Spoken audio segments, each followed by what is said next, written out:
अस्सलाम वालेकुम। चलें शुरू करते हैं आज की कहानी। मैं अपने माँ बाप के मुंह पर कालक मल के कासिम के साथ भाग तो निकली, लेकिन उसके पास मुझे देने को कोई ठिकाना ना था। इसलिए उसने मुझे एक टूटी कब्र में रहने को कहा। मैं घबरा गई, लेकिन उसने कहा कि इसके अलावा कोई ठिकाना नहीं।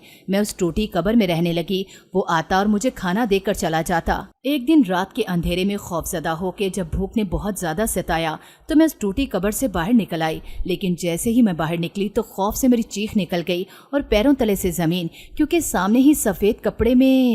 मेरा नाम हाजरा है। आज मैं आपको अपनी ऐसी कहानी सुनाने जा रही हूँ जिसमें आपको पता चलेगा कि जो बेटियाँ अपने माँ बाप की नाफरमानी करके किसी गैर पर भरोसा करती हैं तो वो भरोसा उनका कैसे टूटता है और उनको किस तकलीफ में मुब्तला कर देता है कि सारी जिंदगी उनकी ऐसे हो जाती है जैसे कि गर्म दहकते कोयलों पर चलना हो। आइए मेरी कहानी सुने मेरी ही जुबानी। मेरा नाम हाजरा है। मैं सुबह पंजाब के पसमानदा से गांव से ताल्लुक़ रखती हूँ। मेरे बाबा खेती बाड़ी करते थे और मेरी अम्मा भी घर में बैठकर चारपाइयाँ वगैरह बुनती और अपने घर का खर्चा चलाती थी। मेरे 2 भाई थे जो कि मुझसे दोनों बड़े थे और मुझसे बड़ी मेरी एक आपी भी थी। मैं घर में सबसे छोटी थी और कुछ हद तक लाडली भी, लेकिन मेरे बड़े भाई इस बात के सख्त खिलाफ थे कि बहनों के लाड प्यार नहीं उठाने चाहिए। वो अक्सर मेरे बाबा को इस बात पर डांटा करते कि आपने इसको ज़्यादा सर पर चढ़ाया हुआ है, लड़कियों को एक हद तक रखना चाहिए। लेकिन मेरे बाबा मेरी छोटी छोटी ख्वाहिशों को पूरा कर देते। मैं जब भी उनसे कहती कि मुझे झूले लेने हैं तो हमारे गांव में एक झूले वाला बाबा हुआ करता था। मेरे बाबा मुझे वहां ले जाते और मुझे वहां पर देर तक झूले झुलाते रहते और मेरे भाई को ये बात बिल्कुल पसंद न आती। अभी मेरी उम्र सिर्फ 8 साल थी, लेकिन मेरा भाई मुझ पर पाबंदी लगाता कि बेजा घर से बाहर ना निकलो, यूं अच्छा नहीं लगता। मेरी बड़ी आपी जो कि मुझसे 4 साल बड़ी थी, उसको तो घर से निकलने की बिल्कुल इजाज़त नहीं थी। चूँकि हमारे घर का माहौल बहुत ज़्यादा मजबूत था, इसलिए मेरा भाई हम बहनों के बाहर जाने और किसी भी नामहरम के हमारे घर में आने को बहुत बुरा समझते थे। मेरे बाबा अक्सर मेरे बड़े भाई से उलझ पड़ते कि अभी ये बच्चियां हैं, इन पे ज़्यादा पाबंदियां न लगाओ, क्योंकि जिन पर ज़्यादा पाबंदियां लगाई जाती हैं देखने में आता है कि वो अक्सर बच्चे बागी हो जाते हैं। लेकिन मेरा बड़ा भाई कहता कि ये पाबंदियां इनके लिए ही हैं, इनके हक में ही बेहतर हैं, कल को इन्हें किसी मुश्किल का सामना न करना पड़े, इसीलिए मैं इन पर पाबंदियां लगाता हूँ। आपको नहीं पता कि आजकल का माहौल कैसा है, कि बाहर की दुनिया कैसी है, इसलिए मैं जो करता हूँ मुझे करने दिया करें। यूँ मेरा भाई हम बहनों को कभी घर से बाहर न जाने देता। मैं जैसे ही 10 साल की हुई तो मुझ पर टोटली पाबंदी लगा दी कि अब तुम कभी भी बाहर नहीं जाओगी। हमारे बड़े भाई ने तो हमें 5 जमातों के बाद स्कूल भी ना भेजा था। इस तरह हम तालीम भी हासिल ना कर सकें। अब हम अम्मा के साथ घरदारी के काम करती, इसके अलावा चारपाइयाँ वगैरह बुनने में उनकी मदद कर दिया करती थी। अब मैं 12 साल की हो चुकी थी, लेकिन मैं इस घुटनज़दा माहौल से तंग आ गई थी। मेरा दिल करता कि मैं बाहर जाऊं, अपनी सहेलियों से मिलूं, उनके साथ खेलूं, क्योंकि हमारे गांव में ये रवाज था कि लड़कियां गली मोहल्ले में निकल आती और अपने दरवाज़ों के पास खड़ी होकर एक दूसरे से बातें करती और एक दूसरे के साथ अपने दुख सुख भी शेयर करती। बेशक एक दूसरे के घर ना जाती, लेकिन बाहर गली मोहल्ले में एक दूसरे से मिल लेती। लेकिन हमें तो इतनी भी इजाज़त नहीं थी। हमें सख्ती से मना किया गया था कि कोई भी दरवाजे के पास खड़ा नहीं होगा। यूँ हम खड़े ना होते, क्योंकि भाई बहुत सख्त मिजाज थे। अगर हम उसकी नाफरमानी करते तो ज़रूर नताइज बुरे हो सकते थे।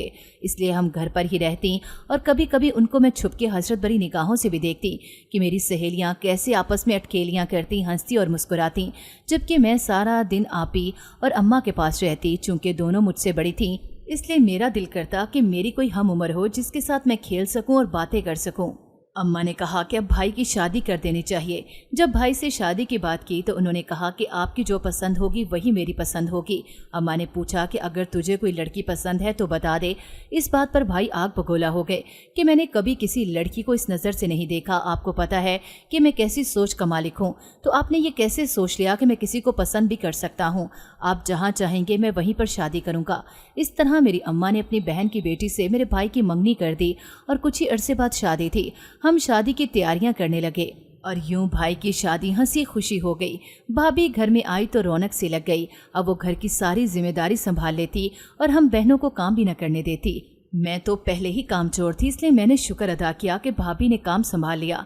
लेकिन मेरी बड़ी आपी उनका हाथ बटाती रहती और मेरी अम्मा भी साथ साथ कुछ ना कुछ करती रहती। मैं अब सारा दिन अपने कमरे में बैठी रिसाले पढ़ती रहती। चूँकि मैंने प्राइमरी तक पढ़ा हुआ था, इसलिए उर्दू में बआसानी पढ़ सकती थी। अब्बा जब भी शहर का चक्कर लगाते तो वहां से मैं उनसे रिसाले मंगवा लेती। अब्बा चूंकि पढ़े लिखे नहीं थे इसलिए उनको ना पता होता कि इन रिसालों में क्या है।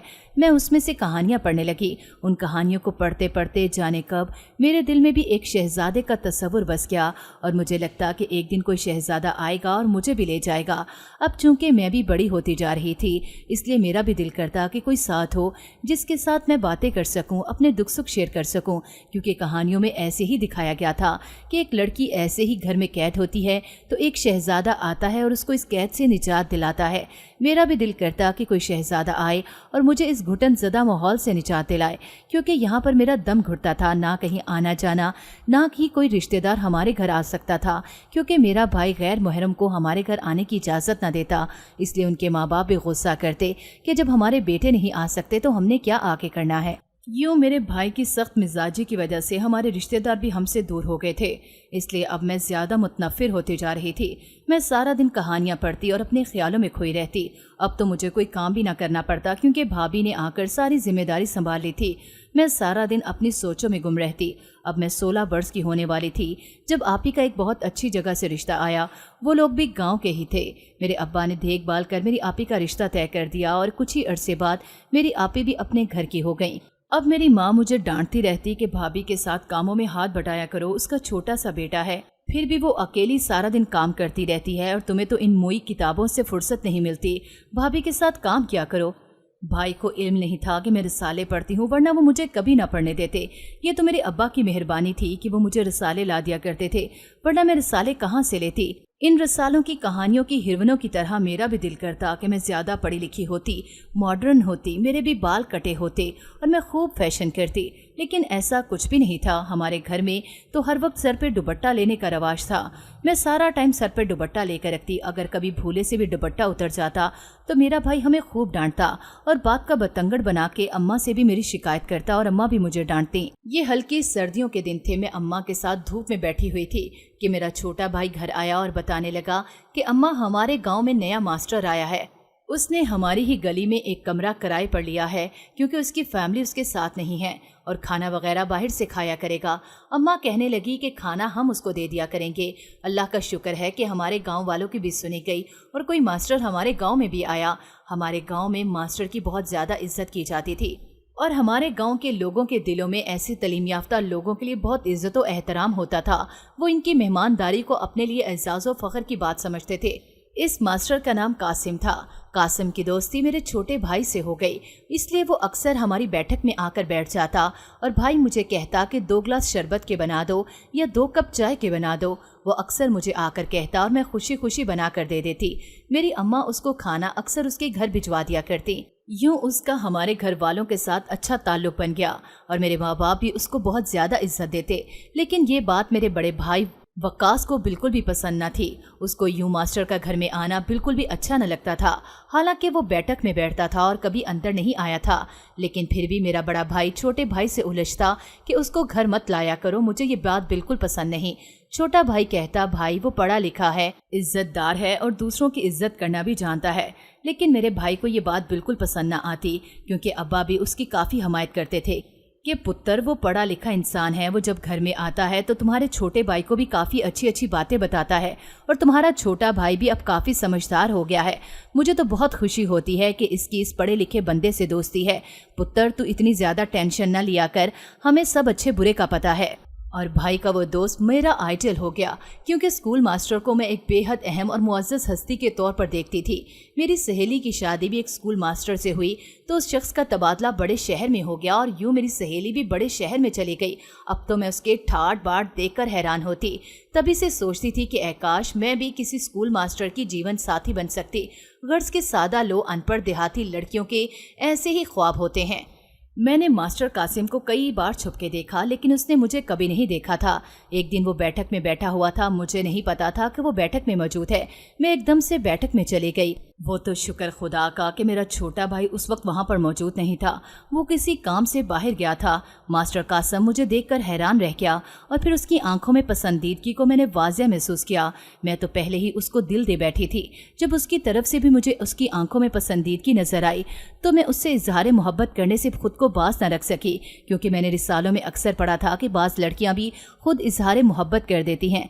मैंने कहा कि मुझे आप बहुत अच्छे लगते हैं। इतना कहकर मैं फौरन बैठक से बाहर निकल आई और अंदर आकर मेरा दिल जोर जोर से धड़कने लगा कि न जाने अब मास्टर कासिम का रद्द अमल क्या होगा। कहीं वो मेरे भाई को बता न दे। अगर उसने ऐसा किया तो हमारे घर में तो क़यामत आ जाएगी। मेरा बड़ा भाई तो मुझे जिंदा नहीं छोड़ेगा। लेकिन ऐसा कुछ नहीं हुआ। इस बात को भी 3 दिन गुजर चुके थे। अभी तक उसने किसी को कुछ नहीं बताया था। यूं वो अब हमारे घर रोज ही आने लगा। एक दिन मैंने चाय बनाकर अंदर भेजी तो जब वो बर्तन वापस आए तो कप के नीचे उसने एक पर्चा रख दिया। मैं बर्तन धोने लगी तो मैंने वो पर्चा देख लिया। वो तो शुक्र है कि बर्तन मैं ही धोने लगी थी। अगर भाभी के हाथ में लग जाता तो होना तो कुछ नहीं था, क्योंकि मेरी भाभी पढ़ना लिखना नहीं जानती थी। उसने मुझसे ही पढ़वाना था। लेकिन फिर भी मुझे बहुत ज्यादा खौफजदा हो गई कि न जाने क्या क़यामत आ जाती। उस पर्चे को पढ़ के मेरा दिल धक से रह गया, क्योंकि उसमें मास्टर कासिम ने लिखा था कि आज रात 1 बजे मैं तुम्हारे दरवाजे पे आऊँगा और तुम्हारा इंतज़ार करूँगा। मैं तुमसे मिलकर कोई बहुत ही अहम बात करना चाहता हूँ। मेरा दिल धक से रह गया कि मेरे भाई और बाप उस वक्त घर में होते हैं, जाने क्या होगा। लेकिन मैं क्या कर सकती थी, क्योंकि मुझे मालूम था कि वो रात को 1 बजे आएगा और मेरा इंतज़ार भी करेगा। यूँ शाम से रात हो गई और रात को मेरा दिल ज़ोर ज़ोर से धड़कने लगा। मुझे बहुत ज़्यादा खौफ महसूस हो रहा था। मैंने सोचा कि अगर कोई उस वक्त जाग गया तो क्या होगा। लेकिन फिर भी मोहब्बत के आगे किसका जोर चलता है। मोहब्बत मुंह जोर होती है। मैं भी उठकर दरवाजे के पास चली गई। मैंने बहुत आहिस्तगी से दरवाज़ा खोला तो मास्टर कासिम को बाहर खड़े पाया। वो मुझे देखते ही वालहाना अंदाज में बोला, जिस दिन से मैंने तुम्हें देखा है मेरा खुद पर काबू नहीं रहा। मैं खुद को तुमसे मोहब्बत करने से रोक नहीं सका। मैं तुमसे मोहब्बत करने लगा हूँ और अब तुम ही मेरे इस मर्ज की दुआ हो। और फिर हम दोनों के दिल धड़कने लगे। वो इतना कहकर मेरी तरफ देखने लगा। मैंने उसका कोई जवाब न दिया, लेकिन मेरे चेहरे पर फैलते रंगों को देखकर उसको इस बात का अंदाज़ा हो गया कि मैं भी उससे दिलो जान से मोहब्बत करती हूँ। यूँ हम दोनों एक दूसरे को बस तके जा रहे थे और हमारे दोनों दिलों की धड़कनें हम खुद महसूस कर सकते थे कि अचानक मुझे अपने घर के अंदर खड़क सा महसूस हुआ। मैंने उसे कहा कि प्लीज़ अभी जहाँ से चले जाओ, कोई आ ना जाए। वो वहाँ से चला गया। मैं दरवाज़ा बंद करके अंदर आई तो वो बिल्ली थी। मैंने खुदा का शुक्र अदा किया कि कोई जागा नहीं है और मैं अपनी आंखें बिस्तर पर लेट गई और लेटते साथ ही मेरी आंखों ने ख्वाब बुनना शुरू कर दिए। यूं दिन गुजरते गए और हमने कई मुलाकातें ऐसे ही रात के अंधेरे में की। जब सब सो जाते हम एक दूसरे से मिलते और दिल की बातें करते। ऐसे ही 1 साल पूरा बीत गया। अब मैंने उससे कहा कि अपने घर वालों को मेरे घर रिश्ते के लिए भेजो, लेकिन वो बात को टालता रहा कि अभी मेरे से बड़े भाई की भी शादी नहीं हुई। उसकी शादी हो जाए तो फिर हम शादी करेंगे। इस तरह दिन गुजरते गए कि एक दिन अचानक ही मेरा गाँव से रिश्ता आ गया। मेरे भाई के कोई जानने वाले थे तो मेरे भाई ने फौरन उनको हाँ कर दी और मेरे घर में मेरी शादी की तैयारियां शुरू हो गईं। मेरे तो सर पर जैसे आसमान टूट पड़ा।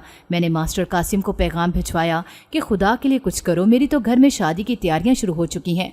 मास्टर कासिम फिर मुझे रात को मिलने आया और मुझे कहता कि देखो हमारे पास इसके अलावा कोई रास्ता नहीं, अगर हम भाग कर शादी कर लें। मैंने कहा कि इस तरह तो मेरे माँ बाप की बहुत बेइज्जती होगी और पूरा गाँव उन पर थू थू करेगा, तुम कोई दूसरा रास्ता निकालो। उसने कहा कि फिर कर लो उसी से शादी, क्योंकि मेरे पास कोई दूसरा रास्ता नहीं है। जब तक मेरे बड़े बहन भाइयों की शादी नहीं हो जाती मेरे माँ बाप मेरी कभी शादी नहीं करेंगे। मुझे इस बात का पक्का यकीन है। ऐसे में अगर मैं उनसे बात भी करता हूँ तो उसका कोई फ़ायदा नहीं होगा। तुम ऐसे करो कि उसी से शादी कर लो और मुझे छोड़ दो। मैं उसकी बात सुनकर बिलक बिलक कर रोने लगी, लेकिन वो जा चुका था। अब मेरे पास कोई दूसरा रास्ता ना था। मैं सारा दिन रोती रहती। मेरे घर वाले यही समझते कि शायद मुझे उनसे बिछड़ने का दुख है, इसलिए मैं रोती रहती हूँ। जो शादी के दिन करीब आते जा रहे थे मेरा दिल बैठा जा रहा था। समझ नहीं आती थी कि किस तरह मास्टर कासिम को पैगाम भेजूं कि मुझे यहाँ से आकर ले जाए, वरना मेरा दम घुट जाएगा। अब मैं भी उसके साथ भागकर शादी करने के लिए तैयार थी, लेकिन उसको कैसे पैगाम भिजवाती। एक दिन किस्मत से वो हमारे घर आ गया, क्योंकि मेरा भाई ज़बरदस्ती उसको साथ ले आया। मुझे आके कहता कि 2 कप चाय बना दो, क्योंकि आज मास्टर कासिम आया है, बड़े दिनों बाद आया है। मैं बाजार से कुछ उसके लिए खाने को ले आऊँ, तुम 2 कप चाय बना दो। मुझे पता चल गया कि भाई जा चुका है। मैंने जल्दी से चाय ली और बैठक के दरवाजे के पास आई और कासिम को आवाज़ दी। कासिम जैसे ही बाहर आया तो मैंने अपना हाल दिल उसको बता दिया। کہ میں تمہارے ساتھ جانے کے لیے تیار ہوں۔ اس نے کہا کہ ٹھیک ہے، رات کو 1 بجے میں تمہارے گھر کے باہر آؤں گا، پھر ہم پوری پلاننگ کر لیں گے کہ کس وقت اور کس دن جانا ہے۔ وہ رات کو 1 بجے آیا اور ہم نے پورا طے کر لیا کہ کل ہم کو نکلنا ہے اور رات کو 2 بجے ہم نے فلاں مسجد کے پاس ملنا ہے۔ میں نے کچھ زیادہ تو لے کر جانا نہیں تھا، ہمارے گھر میں کون سا سونا اور پیسہ تھا جو میں نے ساتھ لے کر جانا تھا۔ میں نے 2 جوڑے شاپر میں ڈال کر چھپا دیے اور اپنے بستر پر سو گئی، سونے کا ناٹک کرنے لگی کہ کسی کو مجھ پر شک نہ ہو۔ جیسے ہی رات کے 2 بجے میں نے دیکھا کہ سب گھر والے گہری نیند سو چکے ہیں، میں چپکے سے اٹھی، اپنا سامان اٹھایا اور باہر کے دروازے کی طرف جانے لگی کہ اچانک پیچھے سے مجھے کچھ گرنے کی آواز آئی۔ میں نے خوفزدہ ہو کر مڑ کر دیکھا، لیکن شکر ہے وہاں پر کوئی بھی موجود نہیں تھا۔ میں چپکے سے گھر کے دروازے سے باہر نکلی اور اپنے گھر کو ایک بار حسرت بھری نگاہ سے دیکھا۔ مجھے کہیں نہ کہیں اس بات کا دکھ بھی تھا کہ میں اپنے ماں باپ کے ساتھ زیادتی کر رہی ہوں۔ وہ گاؤں والوں کو کیا منہ دکھائیں گے؟ اور میرا بڑا بھائی، اس سے آگے میں کچھ مزید سوچنا نہیں چاہتی تھی، کیونکہ اب میں واپس نہیں جانا چاہتی تھی، کیونکہ میں قاسم کے بغیر رہ نہیں سکتی تھی۔ یوں میں وہاں پر مطلوبہ جگہ پر پہنچی تو قاسم پہلے سے وہاں پر موجود میرا انتظار کر رہا تھا۔ ہم دونوں آگے کو نکل پڑے، ہم نے اب پیچھے مڑ کر نہیں دیکھنا تھا۔ ہم آگے آگے ندی کی طرف بڑھنے لگے۔ ہم دونوں کو پتہ نہیں تھا کہ ہم نے آگے جانا کہاں ہے اور کس پناہ گاہ میں جا کر ہم کو ایمان ملے گی۔ ہم یوں ہی بنا کچھ کلام کیے ایک پہر تک چلتے گئے، یہاں تک کہ نزدیکی قبرستان میں پہنچ گئے۔ سامنے ایک اور بستی تھی، مگر اس وقت اس بستی میں بھی داخل نہیں ہو سکتے تھے۔ سب سے بڑا خطرہ وہاں کے کتے تھے، اگر وہ ہماری طرف دیکھ کے بھونکنا شروع کر دیتے تو اور سارے گاؤں کو اکٹھا کر لیتے، اس لیے ہم وہاں پر جانے کا رسک نہیں لے سکتے تھے۔ ہم کنارے پر پڑے ایک پتھر پر بیٹھ گئے۔ اب مجھ سے چلا نہیں جا رہا تھا۔ چاند کی مدھم روشنی تھی اور قاسم کے ہاتھ میں جو ٹارچ تھی وہ بھی مدھم سی روشنی دیتی تھی۔ اب کدھر جانا ہے؟ میں نے لمبا سا سانس لے کے پوچھا۔ یہ تو مجھے بھی نہیں معلوم کہ ہم نے کدھر جانا ہے۔ اس کا جواب بے وقوفانہ لگا۔ اچھا تو اب کیا کرنا ہے؟ کیا واپس چلیں؟ وہ بولا، نہیں، واپس جانے کا تو سوال ہی پیدا نہیں ہوتا، وہ تو ہم دونوں کو ویسے ہی مار دیں گے۔ یہ سامنے کوٹھری سی ہے، ادھر چلتے ہیں۔ وہ مجھے قبرستان میں ایک ٹوٹی ہوئی قبر کے پاس لے آیا۔ میں خوفزدہ ہو گئی کہ تم یہ کیا کہہ رہے ہو؟ کیا ہم اس قبر میں رہیں گے؟ وہ کہتا، میں نہیں، تم رہو گی۔ میں حیران اور پریشان اس کا چہرہ دیکھنے لگی کہ وہ کیا کہہ رہا ہے۔ وہ کہتا کہ ابھی دیکھو، خطرہ بہت زیادہ ہے، اگر ہم دونوں اکٹھے گاؤں سے غائب ہوں گے تو ہم پر ہی شک کیا جائے گا۔ میں ایسا کرتا ہوں کہ تم یہاں پر رہو، میں ابھی گاؤں واپس چلا جاتا ہوں اور صبح اسکول بھی جاؤں گا، اس طرح مجھ پر کسی کو شک بھی نہیں ہوگا اور کوئی تمہارے تک نہیں پہنچ سکے گا۔ یہ ایک قبرستان میں ٹوٹی ہوئی قبر تھی جو ایک سائڈ سے تھوڑی سی ٹوٹی ہوئی تھی، جہاں سے کوئی بھی آدمی اندر آسانی سے داخل ہو سکتا تھا اور وہاں پر آسانی سے چھپ سکتا تھا۔ اب مجھے خوف آنے لگا۔ میں نے کہا، یہ کوٹھری نہیں ہے، یہ تو قبر ہے۔ وہ بولا، تو اس میں تھوڑی دیر آرام کر لیتے ہیں۔ مجھ کو جھرجھری آ گئی۔ کیا قبر میں تھوڑی دیر کو آرام کیا جاتا ہے؟ یہ تو مرنے والوں کی آخری آرام گاہ ہوتی ہے۔ میں نے اندر جانے سے انکار کر دیا۔ ہم باہر ہی کھڑے رہے، یہاں تک کہ پو پھوٹنے لگی اور صبح کا سفیدہ نمودار ہونے لگا۔ قاسم بولا، میرا وقت پر اسکول پہنچنا بہت ضروری ہے، ورنہ پورے گاؤں میں ایک زلزلہ آ جائے گا اور میں کیسے واپس جا سکتی ہوں؟ تم اس گڑھے میں بیٹھ جاؤ نا، میں اسکول کی چھٹی کے بعد یہاں آ کر تم سے ملوں گا۔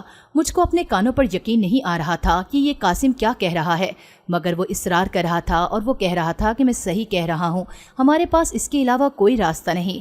میں مجبوراً اس گڑھے میں داخل ہو گئی۔ قاسم بھی اندر آیا۔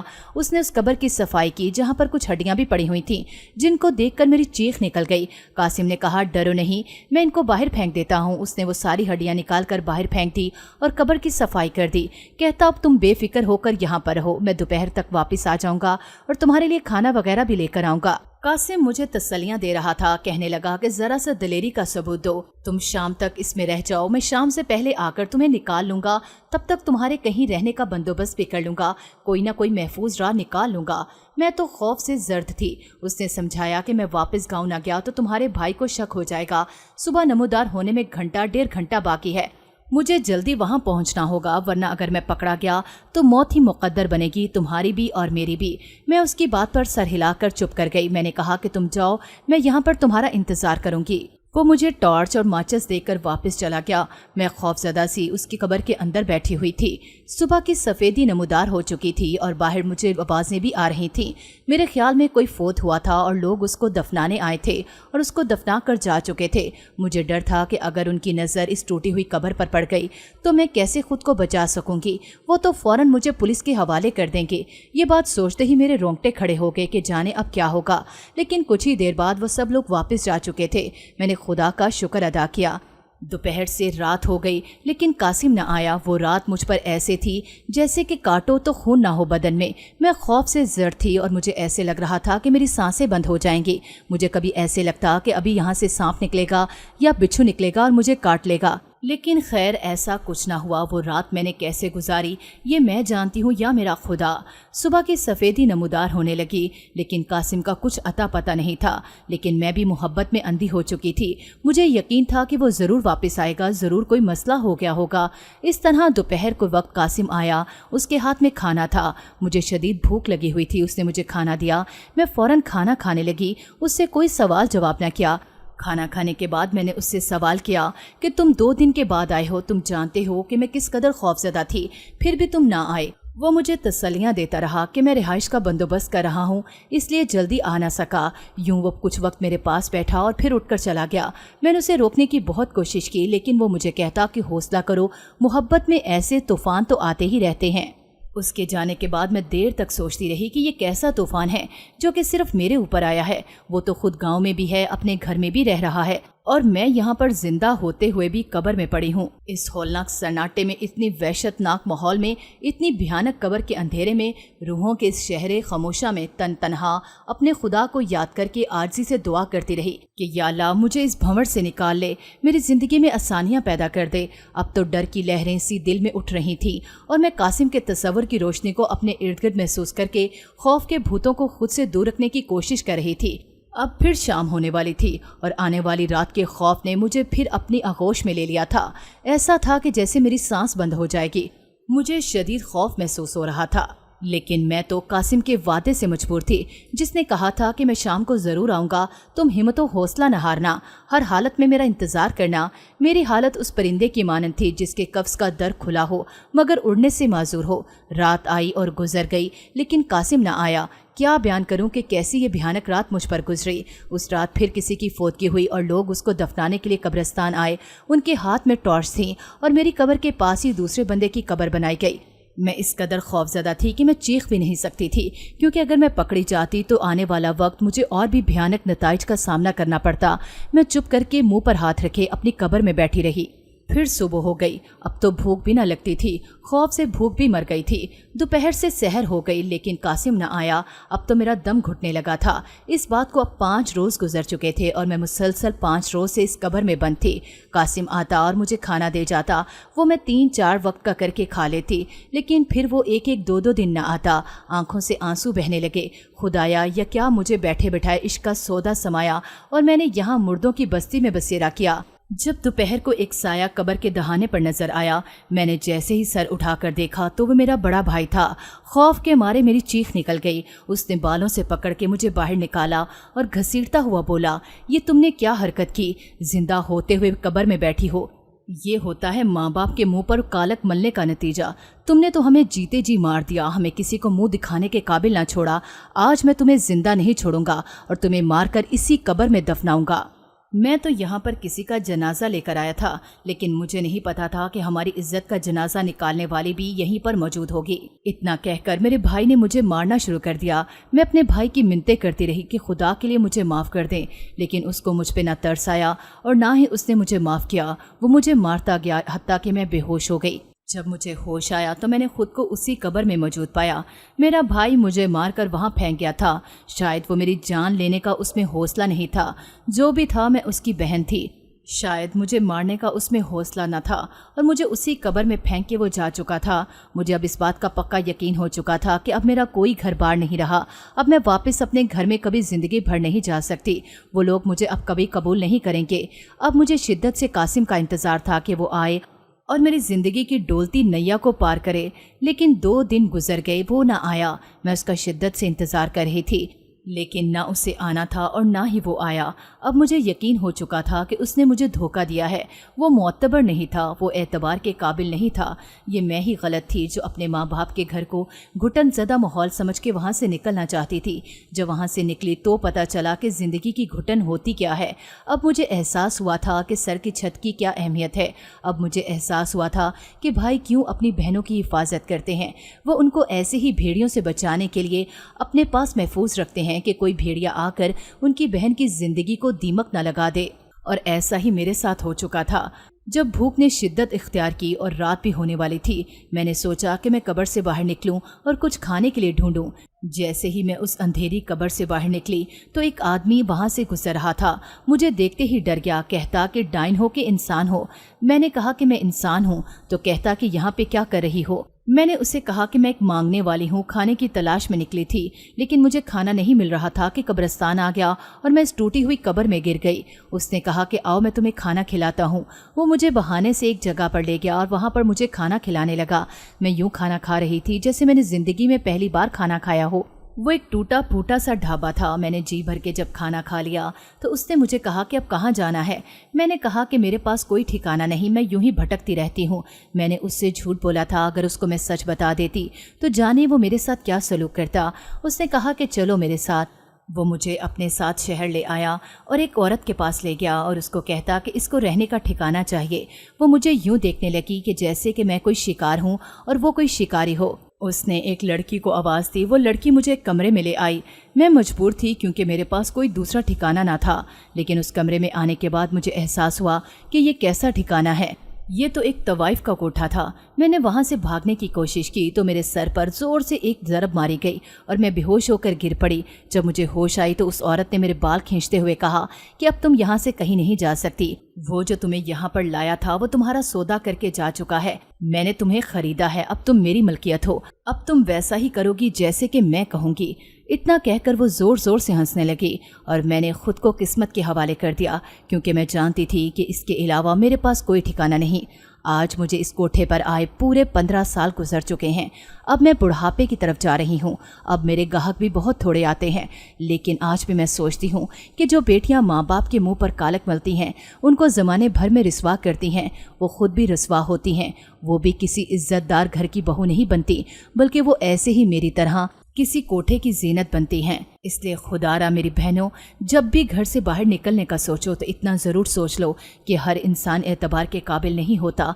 हर एक किसी पर भरोसा नहीं किया जाता। हर एक जो आपसे प्यार का झूठा नाटक करता है, आपको ये यकीन दिलाता है कि आपका वो सबसे बड़ा खैरख्वाह है इस दुनिया में, उस पर यकीन ना करें। अपने अल्लाह पर यकीन करें और अपने माँ बाप पर यकीन करें जिन्होंने आपको बचपन से लेके अब तक बड़ा किया। उन पर यकीन करें, उनकी इज्जत की हिफाजत करें। अल्लाह ताला आपकी खुद ही हिफाजत करेगा और आपको ऐसा घर देगा जहाँ पे आप खुशियों के साथ रह सकेंगी। मेरी कहानी आप सबके लिए निशान इबरत है।